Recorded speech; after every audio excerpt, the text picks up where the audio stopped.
Good evening.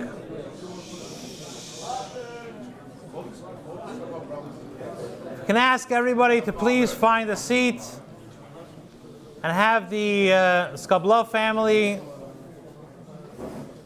Leib's children, his brothers, if we can have them come to the front.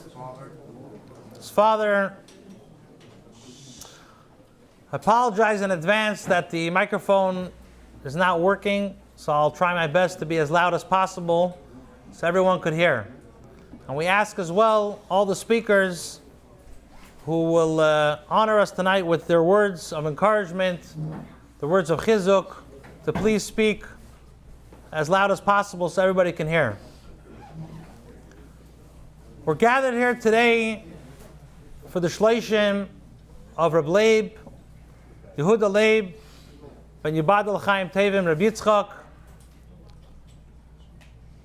who,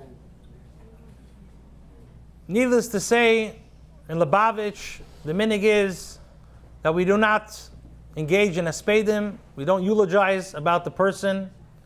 And I can tell you that even if Chabad's minig was to eulogize, if we stood here tonight and gave espedim about Leib, he would be quite upset and maybe even laughing of all the praises that somebody has to say about him. So this is not a night of espedim. Of course, we're told, and the Rebbe emphasized this many times, V'achai yiten eliboy, those who are living have an obligation to take the words and what the nifter stood for, what he embodied.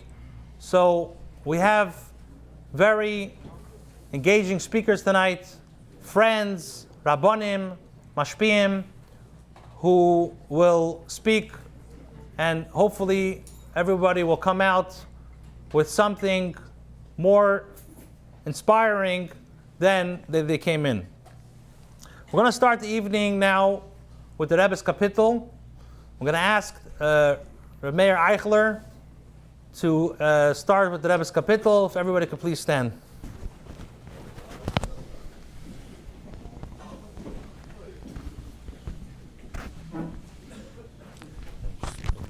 This is for the internet. Where is it, the kapitel?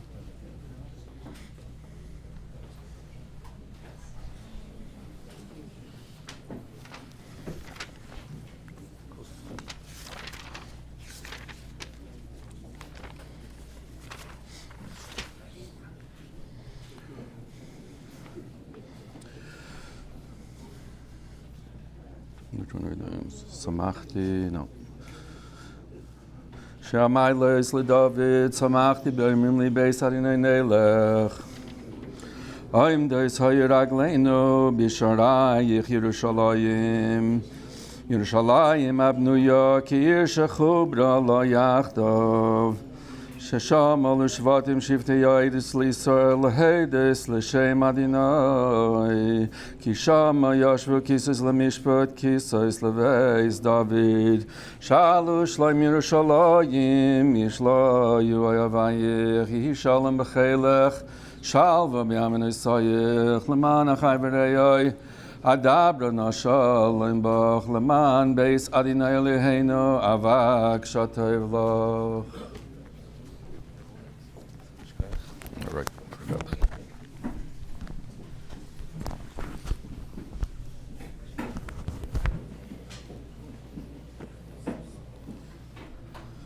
Thank you very much. We're going to ask the next speaker, who is a friend to the family, a Rav to the community, the Rav of Beis Shmuel, many different titles. I'm going to ask now Rabbi Leib Gerelek, to please come up and speak a few words.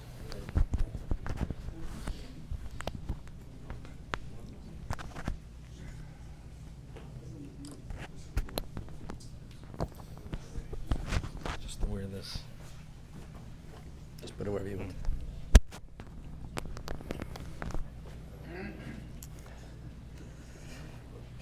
The Gemara says, Keshem she mevarchim al atayva, kach mevarchim al the opposite. Just like you make a bracha when something is good, you make the same bracha when something is the opposite. So everybody asked the question, it's that the statement doesn't make sense. Because when something is good, what bracha do we make? Shechayonu. When something is the opposite, what bracha do you make? Adainu emes, whatever. So by Chassidim they say, no, it's the same bracha. How do you make the same bracha? The bracha is, when Baruch Hashem someone has a simcha, what bracha do you make? Baruch atah Adonai Eloheinu melech haolam shehakol niyeh b'dvorei. L'chaim, l'chaim. Minik Chabad is that after Rachmana litzlan, it shouldn't happen. There's a shiva. What do we do as soon as the people get up? They take a cup of mashke, they say shakem midvorei, and they again say l'chaim. So it's the same exact bracha. The same shahakal that we say by a simcha, it's the same shahakal that we say l'chaim later. And the main thing is that we trust the Eibishter that he always does the right thing. When we talk about Reb Leib, as the Reb Shloshim said very well, that by Chassidim we are not maspid, there is no question that the greatest nachas that our Elter Zayde can have is when his Urei Niklach go in his footsteps. My first encounter with Reb Leib, first of all, we're talking about a giant, a real giant. So I was looking up, believe it or not, I looked up to him. And he reminded me right away of his namesake. Many people don't know that Leib was named after his Elter Zayde. His Elter Zayde was a pioneer number one. His Elter Zayde, for those of you who don't know, he later was known as the chief rabbi of Moscow. We're talking about Moscow in the worst of times, when the KGB was on top of the Yidden and the Chassidim, and Pasha Gemacht Churbanis. He was the chief rabbi, the chief rav, and he kept the Biyad Rama, and we cannot understand what that means at all. Before that, he was a rav in Yekaterinoslav. After, unfortunately, Reb Leib Yitzchak, the Rebbe's father, was exiled, so his Zayde came, Reb Leib Levin came. He came once, then he came a second time, etc. Till finally came to Moscow. But I'll just say one point about the Elter Zayde, which I mentioned also in the shul, which I was a teenager at that time. We're talking about in the 70s, when the Rebbe was the lone voice about the concept of Soviet Jewry. Just like with Eretz Yisrael. The Rebbe was the lone voice 25, 30 years ago when the Rebbe was saying, don't give land for peace. If you do land for peace, we're going to have the biggest tzaras. And that's why, Rachmana litzlan, we are where we are today. And we have to talk only b'shvachim shel Yisrael. Be'ezus Hashem, everything will end up beautifully. But the Rebbe is the lone voice. The same thing was in the 70s when it came to Soviet Jewry. The American people, they meant good. But whenever they made these protests for Soviet Jewry, Keilu, the Rebbe was against it. And they could not understand why. It's the best thing. Finally, in about 1968, I think it was right after the Six-Day War, or right before or right after. So Russia, for propaganda, as we all know, they sent Rabbi Leib Levin to America to tell how the beautiful Russia, how everything is beautiful for the Yidden. And he had a meeting with 300 Rabbanim, and they drilled him with questions like a bunch of Narishkeit mentioned. They don't understand that this guy has spies all over the place on him. And then he also came to the Rebbe with an official visit. One thing that nobody knew at that time is, and we found this out late in the 70s, when Reb Leib's mother was eingezunt, went into Yechid, that's at least that we heard when we were teenagers, those who knew a little bit the secrets that go around, that when she was in Yechidus, the Rebbe told her, top secret, that when her grandfather was here in New York and officially meeting everybody, and he also came to the Rebbe officially with the whole delegation, one time in the middle of the night, about 2 o'clock in the morning, he sneaked out from the hotel that nobody should know, And he came and he sat by the Rebbe for 3-4 hours in the middle of the night, and nobody knew. And this way the Rebbe got, as usual, the real inside information which is going on in Russia. So he understood that Reb Leib, where is the real place where the information is going to be taken care of his darf zu sein. And therefore, the next Shabbos, after he was by the Rebbe spoke a very, very sharp sicha against all the American Rabbanim then, that the Rabbinic Rabbanim are drilling him. For example, he brought a picture of it says, here is the yeshiva of Moscow. So they drilled him. So how many Bachrim are there in the yeshiva? The Rebbe says, don't you understand that he is not allowed to open up his mouth? Don't you understand that he is under duress? Then there was another thing, and here's the mikveh. So again, they asked him, and how many people come to the mikveh? The Rebbe says, when a person like that comes here to America, what the people have to learn is not what goes on in Russia. If in Russia there's a mikveh, if in Russia there's a yeshiva, was tut's auch da in America? The Rebbe says, and if we're going to start drilling the Rabbanim in New York, if we're going to start drilling the Rabbanim in Connecticut, if we're going to start drilling the Rabbanim in Minnesota, and ask them, was tut's auch bazeh, you're going to find there are Rabbanim that don't even know Aleph Beis, and they're drilling what's happening in Russia.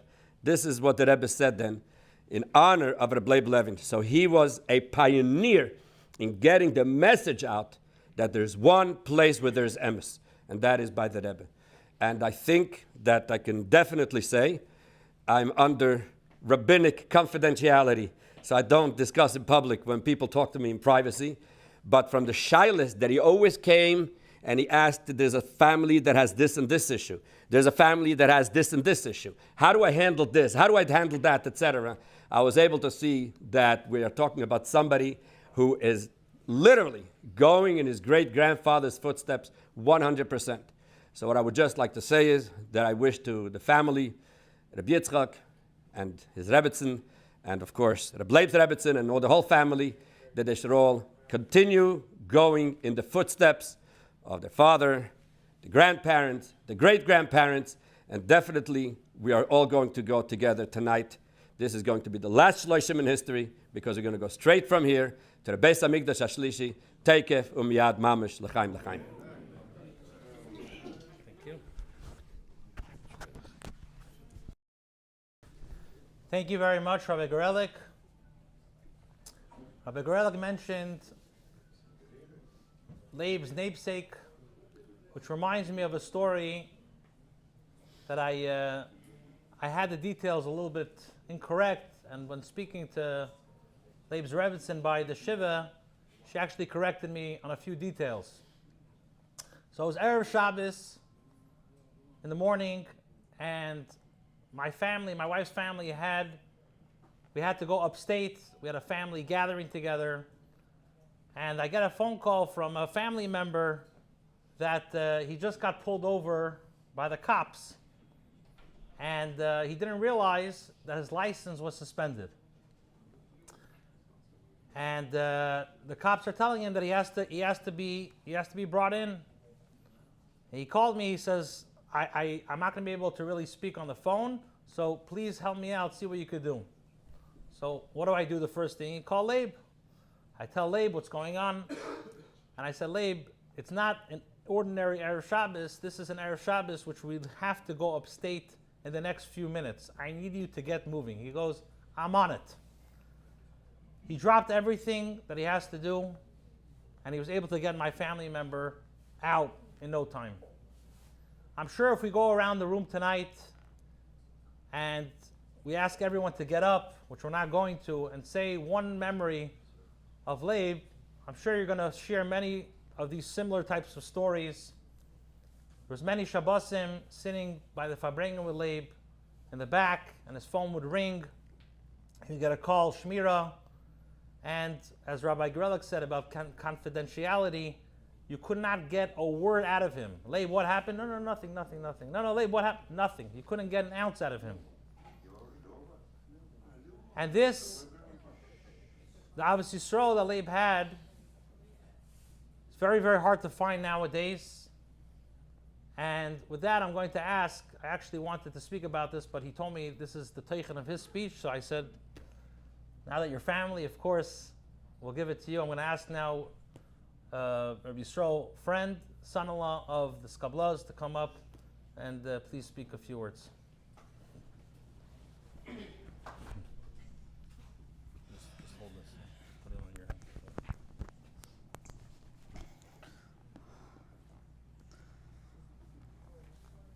It sounded like Rabbi Gorelick had a microphone, so I hope you guys could hear me back there. Should have put him last. In today's Hayom Yom, it is written that the Alter Rebbe told his son, the Mittler Rebbe, that his grandfather, the Baal Shem Tov, said that one must have Mesiras Nefesh, total self-sacrifice when it comes to Avos Yisrael, especially to a Yid who we never met. This was my father-in-law, and this was Leib. This is what he embodied every single day of his life. When I joined Chaverim, I was about 16 or 17 years old. Everyone thought I was older, so I was able to get in. I thought I was joining an organization that just helps people with flat tires, a boost once in a while, until I met Leib. When I joined Shmira a while later, with a group of about 5 or 6 other chevra, Leib took us around in the cars. He showed us the ropes. He introduced us to the other members. And of course, he showed us the best restaurants in town.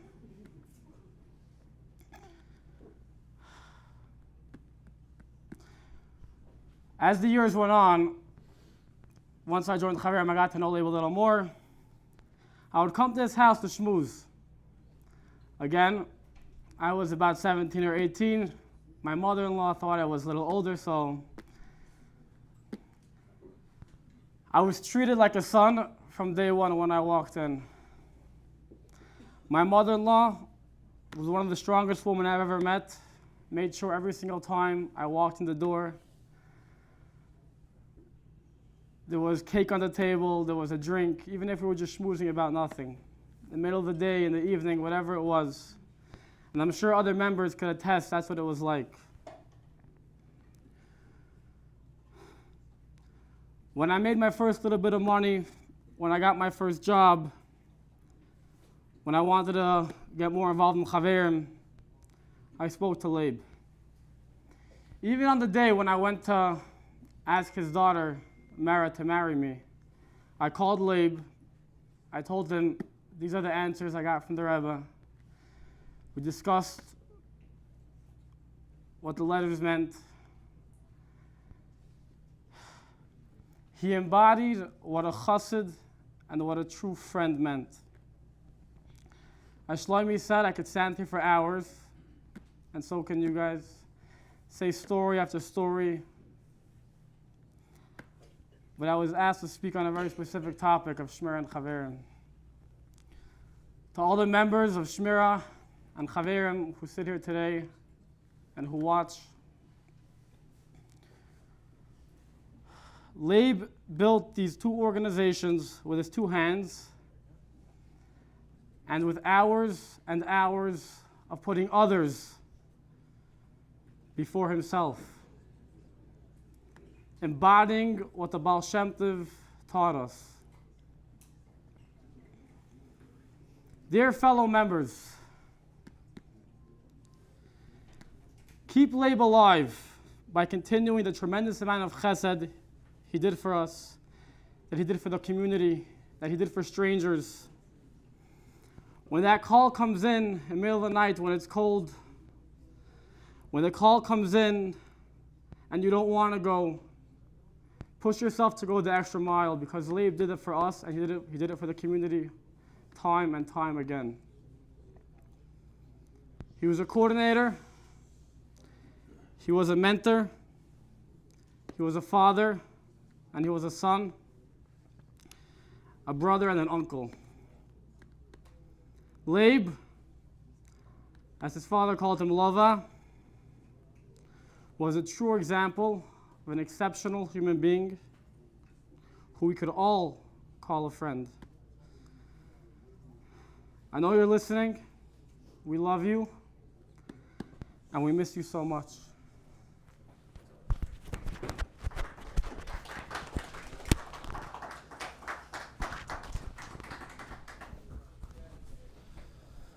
Yisrael, when you got engaged, you had they call it the pregame in the afternoon.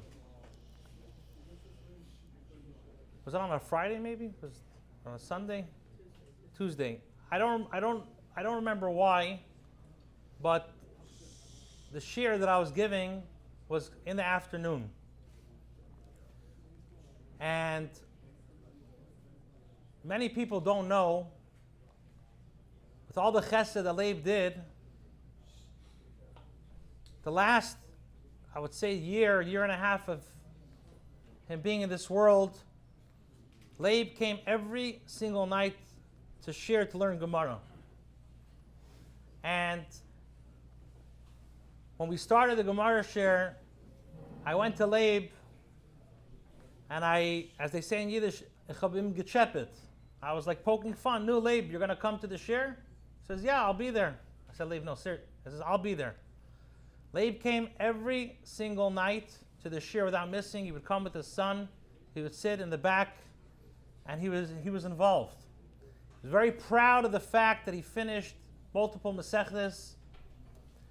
And the day that you guys got engaged, I'm here, and next thing you know, he rolls in right after the pregame.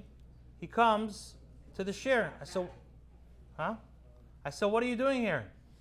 Your daughter just got engaged. He says, so you think I would miss a shiur? He took his commitment to learning very, very seriously. His commitment to Shmira he took very seriously. His commitment to Chaverim, his commitment to people, as you quoted the Hayem Yem, his Avos Yisrael. Most of his Avos Yisrael, I would say, were people, as Rabbi Gorelick mentioned, calls that he had no idea who they were. Yet he stopped everything that he did to help another person. I want to ask a very good friend of Leib, who's a coordinator of Shmira, a friend who Leib would speak about, and he was proud together to be your partner in Shmira. I'm going to ask now Rabbi Prager to come and speak on behalf of Shmira. Yankee.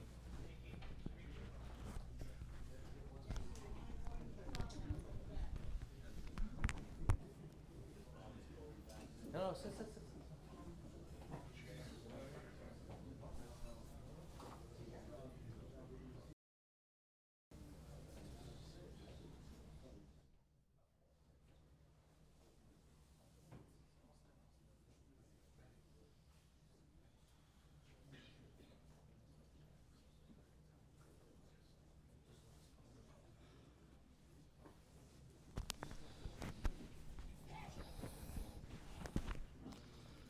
Hello, everybody. I'm not happy to be here for this reason. I wish this didn't have to happen. We miss Leib very much. I wanted to tell the audience and the community a little bit about my relationship with Leib. I was involved with Leib probably in the Shmira organization for over 27 years, probably closer to 30 years. Leib was given over to the security of this community 24/7. For people who don't know, Leib answered the Shmira hotline during the night. Leib was almost always the base, exclusively Leib. He spent years and years and years answering calls for help in the Crown Heights community. He gave his neshama for the safety of Crown Heights. Even Leib passed away early Monday morning. Friday, although he was very sick and he didn't even know what was wrong, he was weak for the weeks before. He gained extreme energy. This Shabbos was the Shabbos that there was a big Muslim demonstration on Eastern Parkway. And Leib, the people that heard, said he was screaming on the top of his lungs, fighting that the police should guarantee that this shouldn't get close to Crown Heights. He was fighting tooth and nail to make sure that people in Crown Heights that are able to carry weapons should be given permission to do so. Leib was extremely concerned with the safety of Crown Heights. He literally put everything aside so people in Crown Heights can live safely. This man was Leib v'nefesh for the safety of Crown Heights. And I could tell you that from the early days, Leib was always dealing with the police department and officials strictly for the safety of Crown Heights. He would do everything in his power to make sure that Crown Heights was as safe as it could be.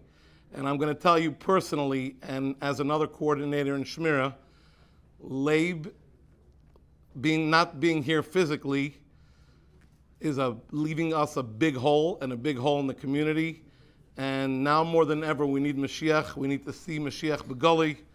And I'm going to say that I have to give credit also to Leib's Rebbetzin, because she was his partner in all this and everything he did. His kids, his children even helped out. It's just an immeasurable loss for Crown Heights and for Shmira. Leib was always the one that stood strong.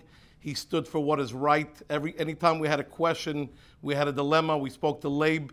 Leib was always the one with the clear light and said, go this way, not that way, and Leib was always correct. And there's other Shmira members that are here that every time they had an issue, they went to Leib. Leib always guided in the right direction.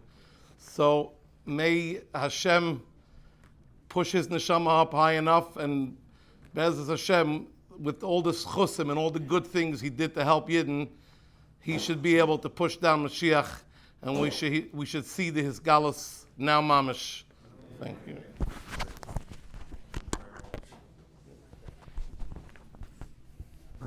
Thank you, Yankee. The next speaker doesn't call himself a speaker, but when we were looking around the shul, and I want to just give a special thank you to the board of Beis GIMPEL, starting with Mendel Sofrin, Shmuley Barshavitsky, for helping putting this event together. So I was asking them, like, who do you think on behalf of Beis GIMPEL, the shul here, which Leib davened every day, who's like suitable to speak? So we were going through different names, and so we said, we have someone who was very close with Leib as a friend, and also happened to be Leib's cousin. Arla, I'm going to ask you to speak on behalf. Arla Eichler, I'm going to ask you to speak. We're going to ask you to speak on behalf of the shul, behalf of the family. You were a close friend of Leib. You were a family of Leib. So if you can come up here, please say a few words. Arla.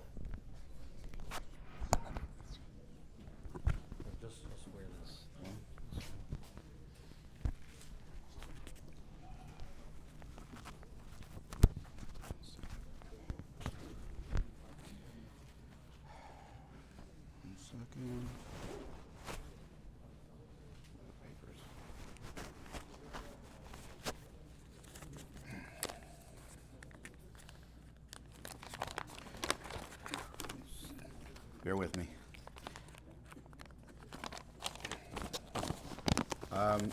I met Leib, like Shlomi said, was related to him. Sir Malka's father and my mother were siblings, Mendel Alva Shalom, and they were just the two of them. So we were a small family, first cousins, Shabbos, every Shabbos. It was a blast. Good memories. And Sir Malka being the oldest from all the kids, the two families, she got engaged, and I remember it clearly, one, because it was the first big simcha in our family, and two, because it was Leib. 6'4", I mean, he made an entrance. And my friendship with Leib evolved over time. To say that it started out as we were best buddies, not necessarily. He was a tough cookie. So we spoke about the amazing things that Leib did, and the man was given over, and like Shlomi said and other people said, he would never say a word. He was private about it. He wouldn't say a word. He would say a lot of things about other things, and he would never shut up, but he would not talk about private things. Anyways, so they get engaged, there's a wedding, there's a simcha, and my first impression of Leib was, I'm going to be a little, levity over here. My first impression of Leib was, he's a really loud guy. And then my impression of Leib was, he's a really loud guy who thinks he knows everything. And then it went to, he's a loud guy who knows everything, who feels the need to bang me on my back every time he meets me. He smacked me on the back. And at first I was like, every time I saw him, I can't. But, I thought it was maybe out of meanness or whatever, but I quickly learned that, maybe it took time, but I learned that it was not me, it was Leib. Leib had a language. If he banged you on the back really loud, really hard, he was saying hello. If he banged you on the back and dug his thumbs into your shoulders until you screamed or you wanted to, he was saying, hello, how are you? Tell me something new. Like that. Anyways, over the years, we were cousins, we were at Simchas, we would see each other, it was very nice. I really got to get closer to Leib, much closer to Leib, when I started to daven here. He was already davening here. It was the first Rosh Hashanah, first Tishrei that we were in this shul. The shul started before then. It was different places, but I came, my first time here was Rosh Hashanah 8 years ago. I don't remember how many years ago. Mendel, how many years ago? 8 years ago. I walk in and I bought a seat and I only knew one person, Mordechai Sandhaus. I didn't know Leib davened here. I bought a seat, I walk in, I see Leib, and I'm like, oh my God, I don't have the strength. This is going to be my new shul, but being friends with Leib is exhausting sometimes. Anyways, Rosh Hashanah was beautiful. Over the next few weeks, we sat by Kiddushim together, and to say we became close is an understatement. Leib was a true friend. He was blunt, he was honest, he did not hold back. It's refreshing. It was refreshing. You didn't have to worry about what Leib thought about you because he told you already. If he had an issue, he told you about his issue. You talked about it, you argued about it, you had some coarse words, and then you moved on. There was no BS. It was, this is who I am, I'm unapologetic about it, and but he was a phenomenal friend. Just a couple of stories I want to share about Leib and about the good times we had, because honestly, losing him has been, you feel it. I feel it every day. I feel it. I try not to think about him because then the pain goes away. But when I do think about him, it really, really hurts. But so I want to talk about Leib. Was, with all the serious and good things he did, he was a ball of fun. He was, if you hung out with him, you were not bored. You had a great time. I had a great time. We sat over here by the Kiddush, not every week, but many, many, many Shabbosim. We sat for hours. I'd want to go home. Leib would say, sit down. I'd sit down. I'd say, Leib, 5 more minutes. He's like, okay, whatever. 20 minutes goes by. Leib, I got to go. You don't have to go anywhere. Okay, Leib, I'm not going anywhere. And we would talk. One time I came home, more than one time, but one time, the first time was the classic time. Leib had a way of talking. I would come home after, my wife would ask me, Sarah would ask me, where were you? I'd say, what do you mean? I was sitting with Leib. What were you talking about? It was 2.5, 3 hours later than usual. I was like, I'll tell you what we were talking about. And I would rattle off in 5-6 minutes exactly what we spoke about. And she's like, okay, what do you think we'll talk about the next 2.5 hours or whatever? I said, no. That was everything. That was all the information I'm privy to give over. And she's like, what do you mean? I said, have you ever heard Leib tell a story? Leib would tell a story. He was phenomenal at it. He would keep you busy. But sometimes it was very, very slow. He would stop, and he would think, and then he would continue. I would tell him, Leib, please hurry up. I'm slowing down. I once pointed a thing at him. He's like, what are you doing? I said, I want to triple speed you. Didn't work. That's one thought. I once called Leib. Leib always answered his phone. I don't understand. He was extremely successful. And you could say there's different degrees of success. You could say he was very successful, very, very, very. Nobody knows because he really didn't talk about it. He talked about it, but he didn't give you details in that regard. He was not a Balgaiva at all. He would tell you all about his deals. He would tell you about his, what he did and how he did it. And he had a phenomenal brain for numbers, for business, for everything. It was amazing to hear him speak in that way. But anyways, he knew a lot of people. He knew a lot of things. So I called him up once. I was doing my basement. I needed somebody to do some work for me outside. I need a guy. So Leib says, here's a guy. His name is Ali Baba. Here's his number. Boom. Very good. Thank you. I called this guy up. I said, I was given your number by a friend. Could you come over? I want to show you a job. The guy comes over, and I say, hi, Ali Baba. How are you? And the guy goes off on me. He's like, who said that's my name? Who said that's my name? I was like, what do you mean? He's like, my name is Rick. My name is Rick. Who said Ali Baba? I was like, never mind. Anyways, I called back. Guy, he gave me a high quote. I didn't use him because I think he was angry at me. I called Leib. He's like, no. I was like, what do you mean new? You know new. He's like, so how'd it go? I was like, he didn't appreciate being called Ali Baba. His name is Ali Baba. I don't care. Okay. Anyways, that's one story. There are so many stories. There are so many stories. There's a story I want to share because Leib enjoyed telling the story so much. And I could stand there for a long time. I know that people want to go. But there's a story that I want to say this one specifically over because Leib would cry when he said the story out of laughter. And I personally would always sit a little bit uncomfortable because he would never finish the story with all the details because he was laughing so hard. When he bought his house many years ago, in the basement apparently, there was a massive, massive safe. The way he described it, it was 2,000 pounds. And there was a guy he always called for his properties that would pick up scrap metal. And Leib called him up and said, I have the mother lode for you. Guy came over, a certain kind of guy. And the guy's eyes, the way Leib described it was his eyes wide open. He's like, whoa, this is gonna be a score. This is heavy metal. I could get at least $600-700 for this.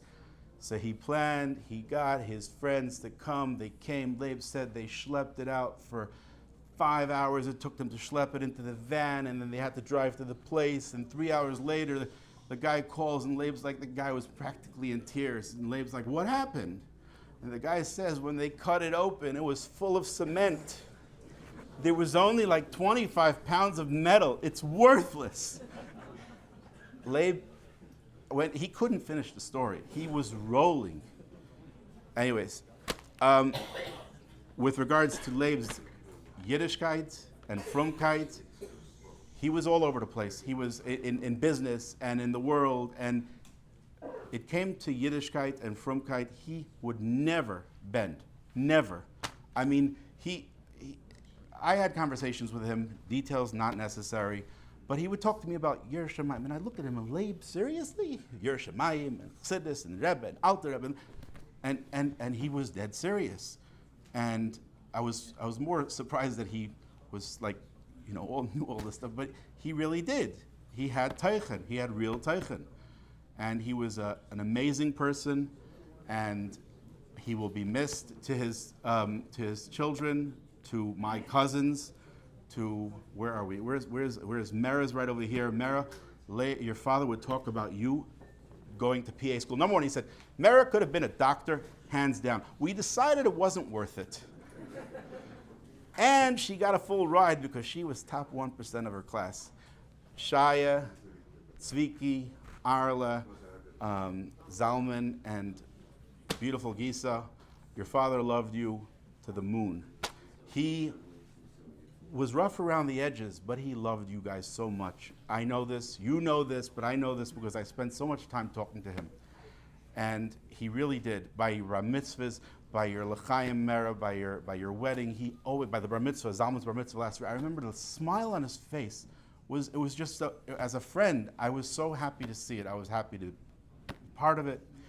He will be missed very much, and Emir Hashem, we will be zeichet to the Gula Mitzvah Shlema, take miyad. We will be together with Leib, together with Mashiach, together with the Rebbe. Enough of this, enough of this garbage. Take miyad mamash, Sarmalka. I also tell one last nakuda, please. I used to tell Sar, we talk Leib. We used to talk about everything. Nothing was.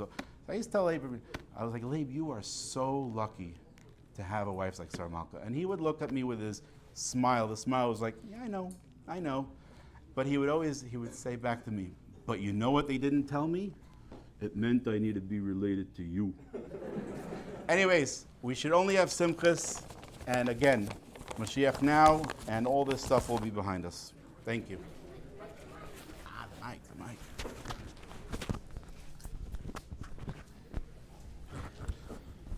Thank you, Arla, for your kind and your warm words. Arla, you mentioned about Leib's Yer Shemayim. I asked Leib a few months ago, I said, Leib, between us, you're not known as someone who, on his free time, will take a sefer and learn. Why is it that you're like pushing to come every night and you bring your son Arla? And he told me, and I quote, I cannot demand something from my kids. I cannot request something from my kids if I don't do it myself. As we mentioned at the beginning of the Shloshim, the idea of a Shloshim is v'acha yitin eliboy. It's for us to take life lessons in the nifter who Leib was. And before I call up the next speaker, who will be the last speaker of tonight, Achron Chaviv, if I could just, as someone who was a friend of Leib, who davened with Leib, learned with Leib, laughed with Leib, if there's one thing that we could take tonight, and everybody has a different way, something else spoke to them about Leib. Some was his midas tavis, the attribute of never saying no to somebody in need. As Arla mentioned, Leib was a very, very successful businessman. Extremely, I could tell you personally, we owned property in the same neighborhood, in the same state, and I would call Leib many times before buying a deal. Leib, is it a good deal? He would run the numbers with me. Never felt competition. Always gave me his time. He would advise me different in the state when I went in. Different deals he felt was a good deal. He felt I shouldn't go into it. When it came to giving loans to people in the shul, and people needed loans, bridge loans in real estate, or personal loans, Leib was the address. And he never spoke about it. Never ever spoke about what he did. So everybody tonight in this room, they have something that talks to them about Leib. Let us take that one thing, his midas tavis, his sense of humor, never taking life too serious, never getting offended. Now, Leib was somebody, he would tell you the way he felt, but you can also give it back to him, and he never took things personal. He never got offended, everything brushed off of him. He gave a person who on paper was a hush of a person, the same person on paper who was not, quote unquote, somebody of importance, he gave the same respect. He spoke to the 5-year-old by the Farbrengen as the 50-year-old. My kids, when Leib passed away, one of my kids said, he literally started crying. And he says to me, I feel like the shul is not going to be as safe now that Leib is not here. Leib came into a room, he brought a presence. Leib, as Arla said, he was a big guy, begashmius, and he was fearless. He wasn't scared of anything. Any time that there was a pachad or something in Crown Heights over the years that we knew him, he was the first and foremost person to stand up. He wasn't scared of anybody. He wasn't scared to give his opinion, but he also gave respect to where respect was due. So let us take tonight, let us take one thing that Leib embodied, Leib personified, and bring that home. Like I said, Leib, and as Rebbetzin attested, Leib did a lot of chesed. But he came every night to a shir to learn. We all, each and every one of us in this room, could take a lesson from Leib. You have a shir in your shul, there's a shir online, there's a shir in Chassidus, there's a shir in halacha, whatever it is, whatever talks to you. There is no excuse these days for somebody to say, Torah is not for me. Let us take that lesson and let us make the world a better place, because that's who Leib was. Leib's entire life was making the world a better place in the way Hashem's talents that were given to him. So it's a great honor that I'm going to call up the last speaker, like I said before, Achan Chaviv, somebody who is so, like I said about Rabbi Grelick, so many titles. I can say about Rabbi Simon also many different titles. Chayzer of the Rebbe, the head of the Meaningful Life Center, Towards a Meaningful Life, wrote the book, translated into many languages, is a heart to many people in the community over here and in Chabad and non-Chabad at large, who is now, I would say, the voice of, like Rabbi Grelick spoke in the beginning of the Shloshim, the voice of the Rebbe, of what the Rebbe felt, what the Rebbe held about Eretz Yisrael. Anytime that there's a question about real life issues, it's Rabbi Jacobson who answers them. So it's with great honor that Rabbi call up now the final speaker, Rabbi Simon Jacobson, to come and be Mahana the Olam. And we thank each and every one of you for coming. And if you see in the corner over there, there's construction. So the reason why there's construction is because this shul that you're here now is too small. So hopefully very soon we'll be zeicha, the new shul will be up, and like the board said, we're going to dedicate part of something in the shul. We didn't decide yet what, but we're going to dedicate something in honor of Reb Leib in the shul, and we should be zeicha to the coming of Mashiach even before we have to get into the dedication with Leib and with all Klal Yisrael together with the coming of Mashiach. Without further ado, Rabbi Jacobson. The mic is broken.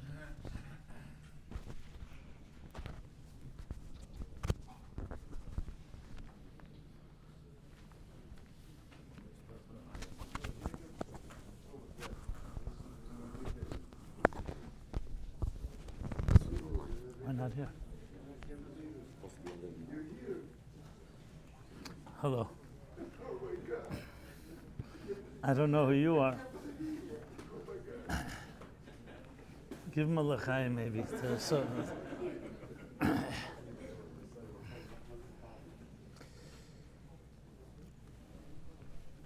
As Chassidim,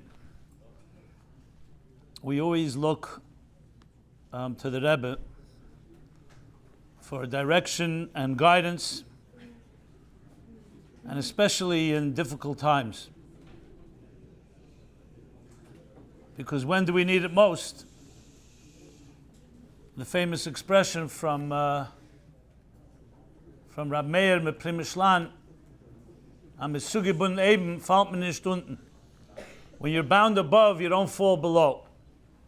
So we try to connect ourselves to higher things, because simply life itself is just too absurd and sometimes too painful.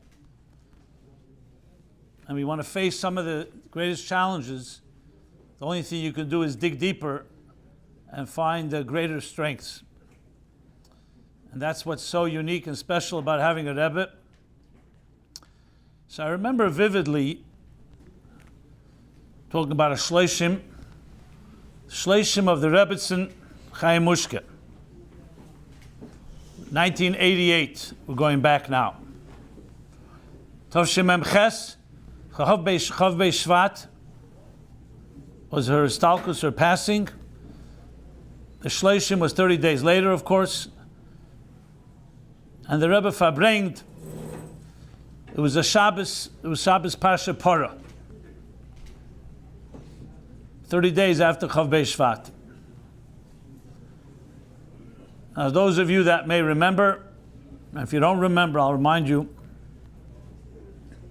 the Rebbe was extremely, it's hard to say these words on the Rebbe, but you could see palpably and very clearly a certain vulnerability, if I may use that word, where the Rebbe was in every possible way expressing his grief. When the Rebbe Tzachane, the Rebbe's mother, passed away, so in contrast, everything was very discreet. Obviously, you saw the Rebbe sad, but it was not obvious. And here, the exact opposite. The Rebbe moved his whole operation from 770 to his house for an entire year. Daven 3 times a day, and every farbrengen of Achayit Nelibe, every possible opportunity, the Rebbe literally was expressing the loss. So here in the Shloshim, it took on a whole nother dimension. And it wasn't easy to see, to be honest. You know, we looked to the Rebbe as being invincible, all-powerful. Nothing affects the Rebbe. But here the Rebbe was showing clearly. So, Parsha Parah is the Parsha of death. That's when we talk about Tumas Mes, the impurity and the toxins of Hepech HaChaim. Zeis Chukas HaTeirah, the Torah tells us. And the Medrash says, the Rebbe quoted a Medrash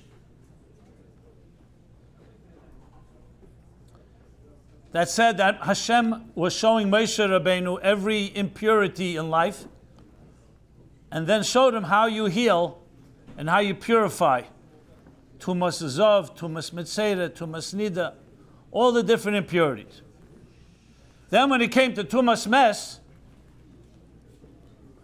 so the Medrash uses this expression.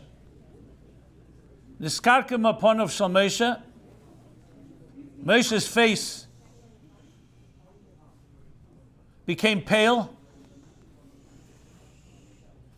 and he literally began to tremble.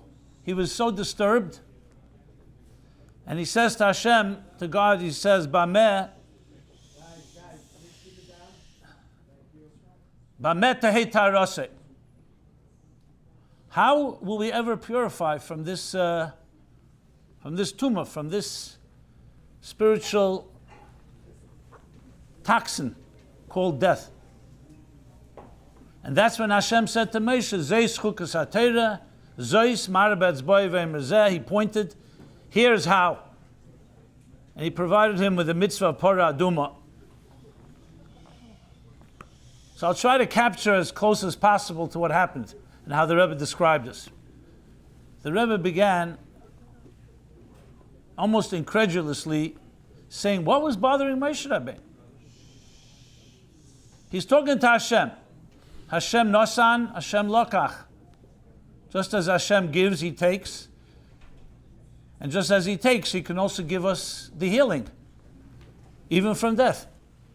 And the proof is that Hashem was providing Moshe a response to all other impurities. Why suddenly is he so disturbed? To the point that he gets pale, is trembling. And the Rebbe went on. He said, Moshe Rabbeinu, of all people, who is greater than Moshe?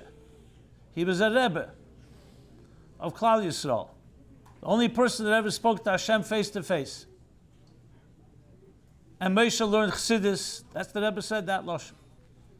And he knew everything it says in Chassidus, and he understood, like no one else, the mysteries of life and death. And though we don't understand, but less machshava tfisa beklal, nobody can understand God. And he knew the concept of Yeridat Seirach Aliyah, that every descent and every pain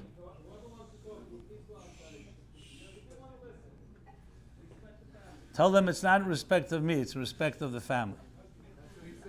Good. Shut up!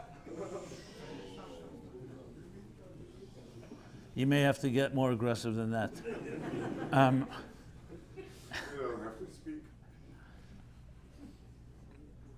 And Hashem, he knew that Yeridat Seirach Aliyah, and every descent, every pain leads to greater place. He knew that Neshama is nitzchi, and Neshama is eternal, even if the body is not, and that ultimately we'd all be reunited in Tchias HaMeis.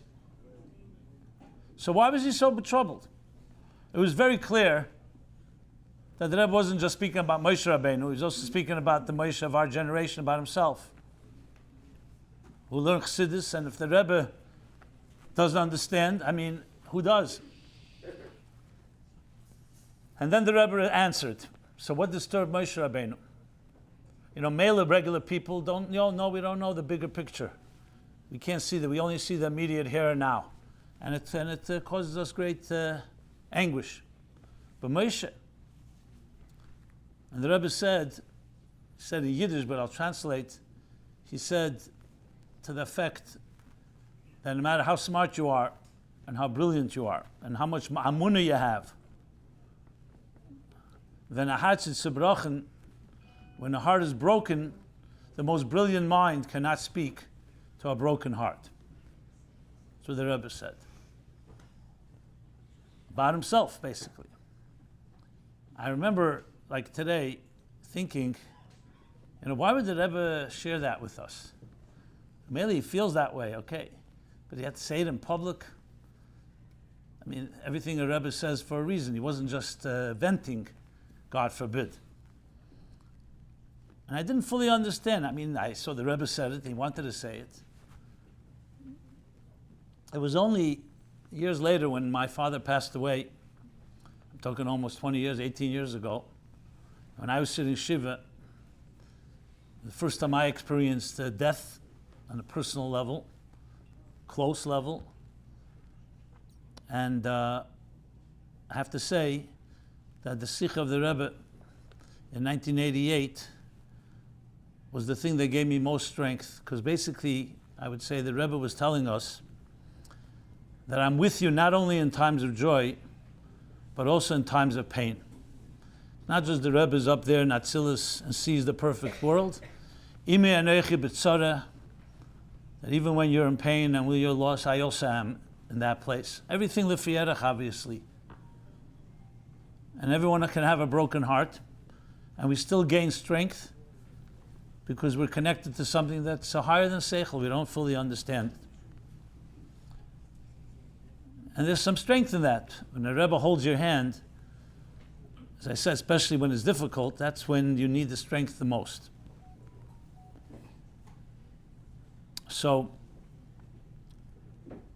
I remember hearing from Rabbi Groner, Olav Shalom, the Rebbe's longtime secretary, that in 1962, I think it was, he told me, the Rebbe instructed him that everyone who writes a note to me, to the Rebbe said, you should then take an index card and essentially create a list with their name and their phone number and their address. So we'll have a record of everyone that writes to the Rebbe.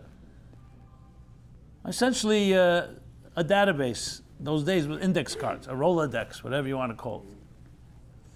And the Rebbe said, that way, whenever we want to contact them, and one of the examples the Rebbe gave was, the Rebbe would write a Rosh Hashanah letter to everyone that the Rebbe had contact with. So you'll find almost every family has Rosh Hashanah letters that would come every year. It was a a form letter, but it was signed by the Rebbe and personalized. And that's what he began doing. He started creating index cards. He came around the month of, I think it was after the 3 weeks, and the Rebbe said to him that year, now that you have all these cards, index cards, begin preparing letters for Rosh Hashanah for everybody. Let's have enough time. Yeah. Some things are done with a little planning. And that's what he began to do. He began to address letters to each of these people. And after he had enough letters, he brought them to the Rebbe, put them on the Rebbe's desk, and within a few days, the Rebbe was signing the letters, reading them all and signing them and personalizing them. Sometime at the end of beginning of El, he comes into the Rebbe's office, and there's a big pile of envelopes and letters, one big pile, and there was a smaller pile that the Rebbe had separated and put them on the side. And he was like, the Rebbe saw, he was wondering, what are these two piles?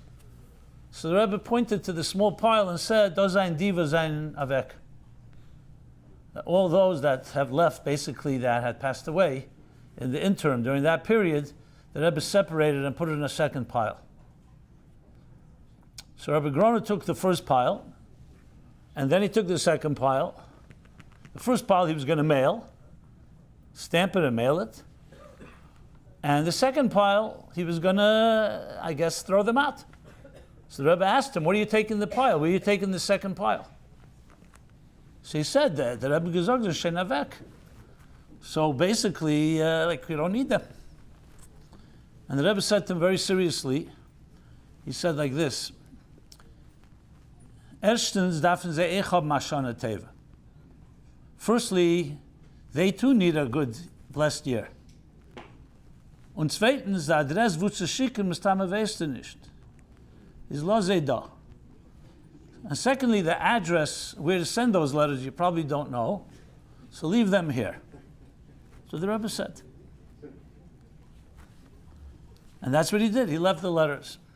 He told me afterwards that he would always write, when he would write a pan for Rosh Hashanah to the Rebbe, he would always include his parents even after they had passed, because the Rebbe says, "Zeh darfen ech Hashanah teva." And who best to get a blessing is from the Rebbe. But what do we know from the story? We know like this, that every neshama has an address. We don't know the address, but the Rebbe does. And that should give us some comfort and some strength, because there's no such thing as disappearing. Yeah, we have limited vision, we don't see much. We barely know about our own lives. How much do we really know? Even about our very bodies, let alone our souls. But there's a great Rebbe that does know the address. I heard another story which I never was able to verify. And being someone that speaks in public and being challenged every story you tell and whether it's true or not, I always try to verify the stories and find out who said it and so on. I have a reputation to preserve, So, but I heard the story, so I'm saying clearly, I tried to trace it down, and I can't say that I found the source, but it could have happened. Let's put it that way. And that is that, talking about Eretz Yisrael and all that's going on there, maybe it's a good story to share nowadays, even though it's a painful story. So it was in the mid-60s, I think, or late 60s, that the individual, someone from the IDF, from the Tzahal, in Eretz Yisrael, was by the Rebbe. And he was responsible for documenting, unfortunately, Le'aleinu, all those that were lost in the wars or in the battles of that year. That was what he did. He documented. And he told the Rebbe that year, I'm not sure what year it was, I think it was before the 6-Day War, way I recall at least, told the story. And he told the Rebbe that this year, so many, I think he said it was a low number, Baruch Hashem, even though even one loss is already a tragedy. I think it was something like 37 names, 37 people. He told the Rebbe that 37 people, Le'aleinu, were taken from us this year, And he's asking the Rebbe for a bracha that next year should be 0. And the Rebbe looked at him and responded and said to him 39 people. Now, he was wise enough and respectful enough not to say, hey, I'm the one that does the numbers. How would the Rebbe know better than I do? He didn't say that, obviously, but he thought that. Anyway, he went back to Eretz Yisrael, and he decided, you know what, I got to check this. Because also these numbers are not, some people, God forbid, can be injured, and then they pass away afterwards, so how do you count them that year, the next year, So he went and checked, and the final number was 39, not 37. So he was quite shocked. When he came back, I think the next year, he decided he's going to ask the Rebbe directly how the Rebbe knew. And again, because the story is not verified, I'm just saying it the way I heard it. And it's quite, you'll see why you need to verify a story like this, but it's the way I heard it at least. And the Rebbe looked at him again very seriously and said, Alle Neshamas, was kommen rein in der Welt, und was gehen raus von der Welt, gehen durch dem Cheder. All the souls that come into this world and leave this world go through this room. So we're not surprised that that's the fact, but whether the Rebbe actually said it, that's where we have to verify. So, there are no real words. I can't say I was as close to Reb Leib as some of you were physically, even though we had our interactions and exactly as described, always without any gloves and very direct, which tells you a lot about a person. Doesn't have ears about him and doesn't have to camouflage or masquerade with masks, as so many of us do. But just what I've heard, the fact that somebody dedicates their life as a volunteer to be Shemer Yisrael, the head of Shmira. I don't know if there was anyone the Rebbe spoke about higher than the soldiers and the Tzahal in Israel, and for one reason, Meiser Nefesh, to protect and defend other people. There's no greater mitzvah, no greater schus.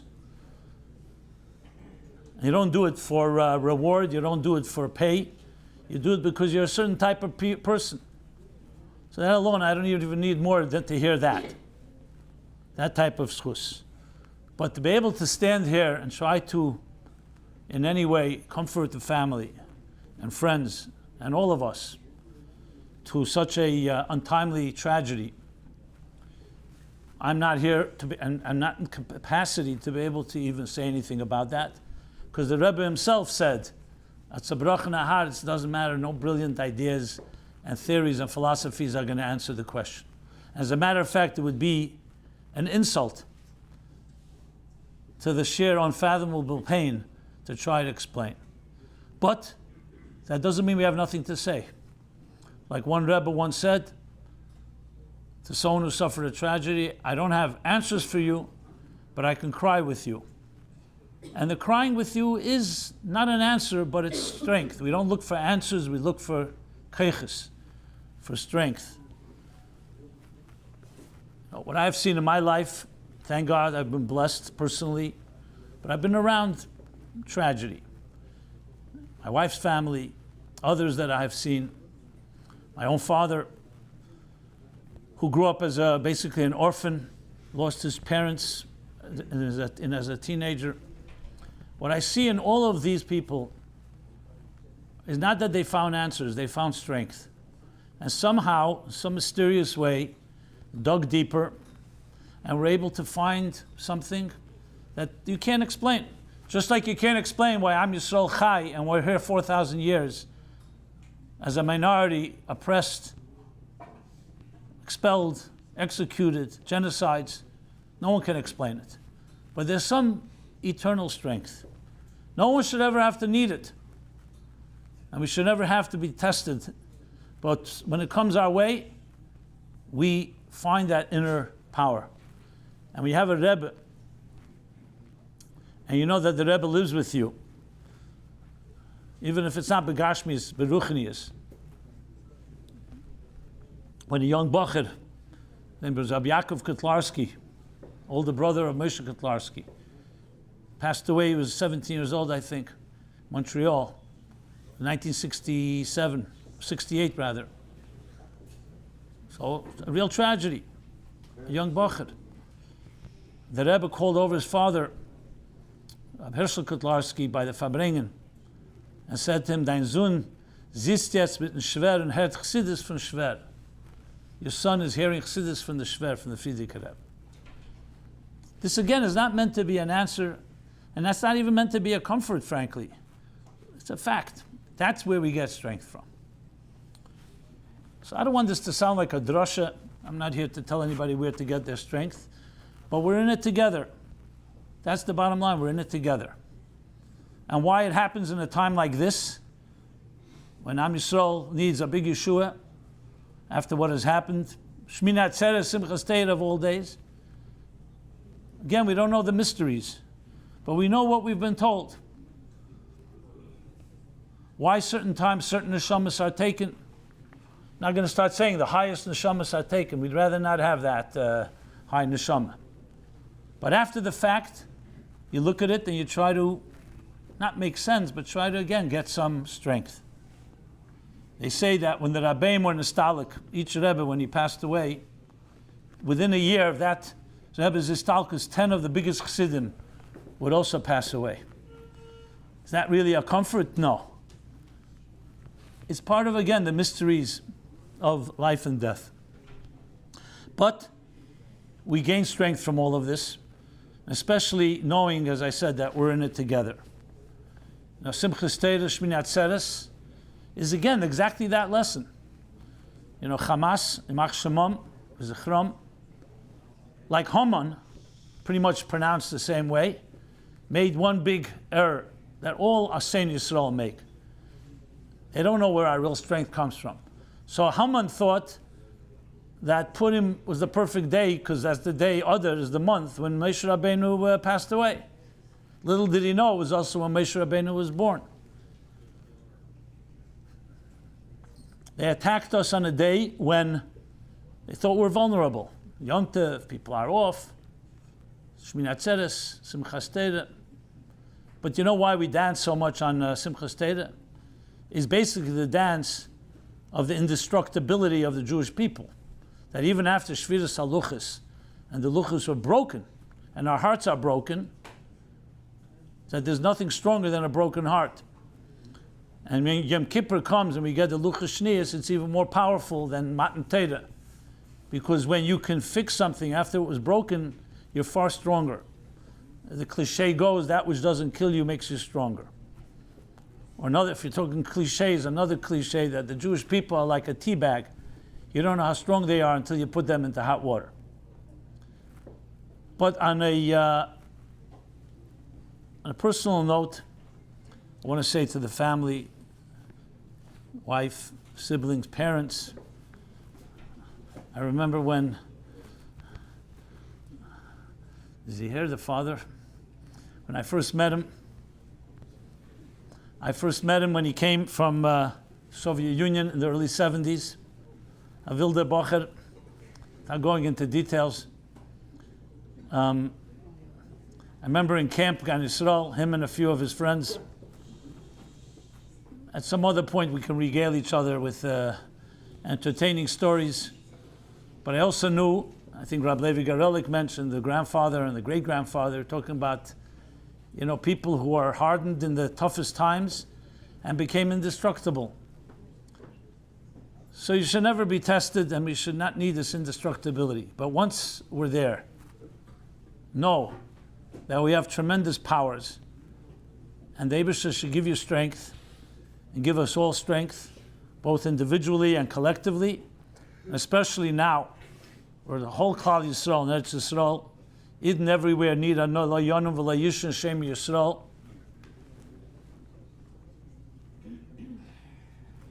And for us, the tzar of a prat is the tzar of a klal. We're all in it again together.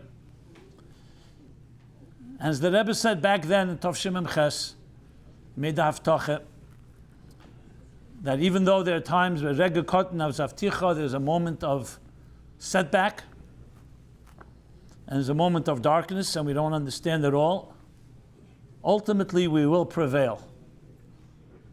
And one thing we cannot do is give up, because then the tragedy becomes far, far greater. So the Eibishter should give you the keiches, should give us all the keiches. So Rab Shlomo said, we translate it into action. Chayit libe means you take your grief, you take the pain, you take the incomprehensibility of it all, and you channel it into a tremendous revolution of good. Liben da'atera, kima mitzvahs, tefillah, stronger than ever. That's how you take grief. It's a powerful energy, pain. But you have to channel that energy into growth.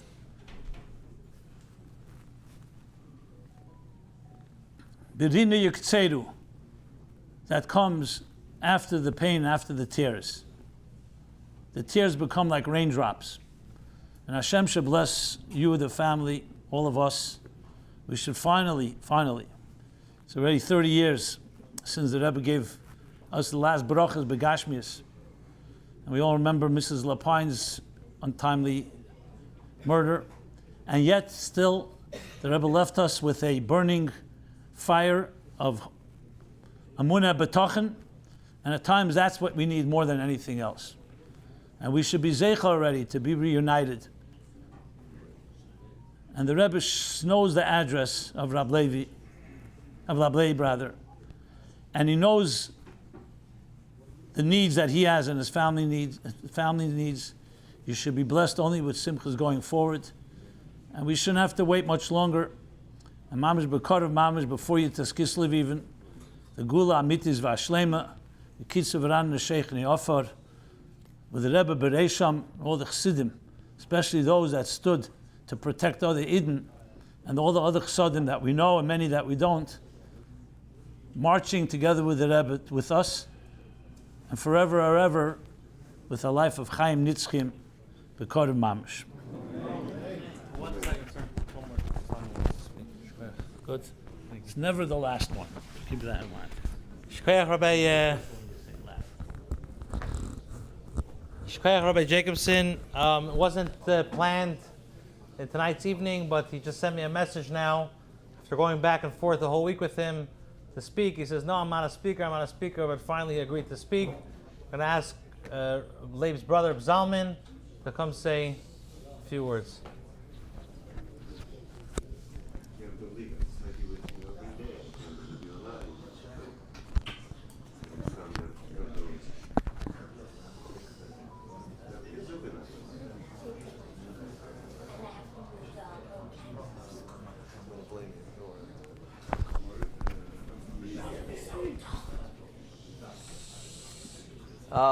I don't know if I actually said I was going to speak tonight, but thank you, Shlomi, anyways. Thank you, Beis GIMPEL, for putting this together. To the board of Beis GIMPEL, thank you to my parents, thank you to my uncle who flew in. Thank you to everybody that came out to show respect to my brother. So I'm just going to keep you for a minute, maybe two, as Leib's minute or two, so anybody who needs to get a pillow will be out of here by 2 a.m. I could sit here and tell stories. We grew up together, from little kids waiting for Mr. George's bus with the Rogatskis and the Chins, all the way throughout our lives. We spoke on the phone a lot. I don't know where he found the time. We would debate. He would give me advice.